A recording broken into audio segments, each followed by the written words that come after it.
Hello everyone, good morning সকলকে। আজ হলো 5ই জুলাই রথযাত্রা, মানে উল্টো রথ। তাই আমার তরফ থেকে আমার সকল বন্ধুদের জানাই শুভ রথযাত্রা, অনেক অনেক শুভেচ্ছা, অনেক অনেক ভালোবাসা। ঘুরতে তখন 7টার কাছাকাছি আমি উঠে গেছি। উঠেই প্রথমে ঘরটা একটু টিপটাপ করে নিচ্ছি। ঘরটা গোছানো না থাকলে না ঠিক ভালো লাগে না। আজকের ওয়েদারটাও বেশ মেঘলা। ছোটোবেলা থেকেই মা ঠাকুমার কাছে গল্প শুনে এসেছি, রথের চাকা ঘুরলেই নাকি বৃষ্টি হবে।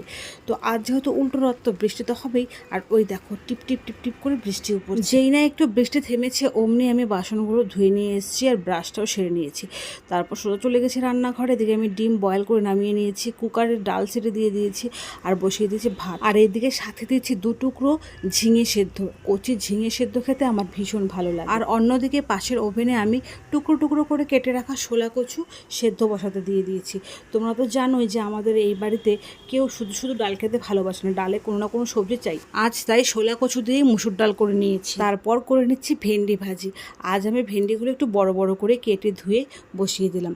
তো ভেন্ডিতে দিয়ে দিলাম পরিমাণ মতো নুন হলুদ দিয়ে ভালো করে নাড়াচাড়া করে হালকা করে ভেজে তুলে নেব। ভেন্ডি ভাজি হতে হতে আমি অন্যদিকে ডিমের খোসা ছাড়িয়ে ডিমের গায়ে নুন হলুদ দিয়ে নিয়েছি। ডিমগুলোকে হালকা করে ভেজে তুলে নিয়ে তারপর দিয়ে দেবো আগের থেকে কেটে ধুয়ে পরিষ্কার করে রাখা আলুর টুকরোগুলোকে দিয়ে ভালো করে নাড়াচাড়া করে তুলে নিতে হবে।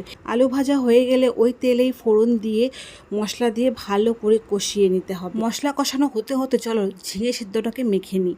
আর এই যে দেখতে পাচ্ছ আমি ঝিঙে সিদ্ধ মাখার জন্য সমস্ত কিছু রেডি করে নিয়েছি। আর অন্যদিকে আমার ডিমের কারি পুরো রেডি। এবার ঝটফট একটু গরম মশলা উপর থেকে ছড়িয়ে দিয়ে নামিয়ে নিলেই রেডি ডিমের কারি। চলো ঝটফট নিজের প্লেটটাকে গুছিয়ে নিই, প্রচুর খিদে তো পেয়ে গেছে, বেলাও যে অনেকটা হয়েছে। তো এই যে ঝিঙে সেদ্ধ, ভেন্ডি ভাজি, সাথে নিয়েছি মুসুর ডাল আর নিয়েছি এগ কারি। খাবার দাবার কমপ্লিট করে নেওয়ার পর বাসন মাজা, ঘর মোছা, গ্যাস পরিষ্কার করা সমস্ত কিছু করে নিয়ে এই বসেছি কাঁঠালটাকে নিয়ে। দেখো কাঁঠালটা কি সুন্দরভাবে পেকেছে। এই কাঁঠালটা আমার পিসি শাশুড়ির বাড়ির থেকে দিয়ে পাঠিয়েছে। আর বিশেষ করে মানে খেতেও এত ভালো ছিল তোমাদের বলে বোঝাতে পারবো না। যেই না কর্তামশাইকে একটু বলেছি খাবো, অমনি কর্তামশাই নিয়ে বসছে, আমাকে ভেঙে দিচ্ছিল আর আমি খাচ্ছিলাম। প্রথমেই তো বললাম আজ তো উল্টো রথ, বিকেলবেলা জগন্নাথ দেব ফিরছে মাসির বাড়ির থেকে। তো সেই ক্লিপটা ভাবলাম তোমাদের সঙ্গেও শেয়ার করি, আমি নিজেও আনন্দ উপভোগ করি। চলো সবাই মিলে আরও একবার একসঙ্গে বলি জয় জগন্নাথ। আর রাতের বেলা আজ হয়েছিল রুটি। তো দুপুরে সমস্ত কিছু ছিল, তারপরেও আমাদের বাড়িতে দুধ হয়েছে, দুধ দিয়ে সকলে রুটি খাবে। কিন্তু আমি তো দুধ খেতে পারি না, তাই আমি কাঁঠালের রস করে নিয়েছি। আর দেখো ক্লিপ নিতেই ভুলে গেছিলাম, খাবারটা দেখে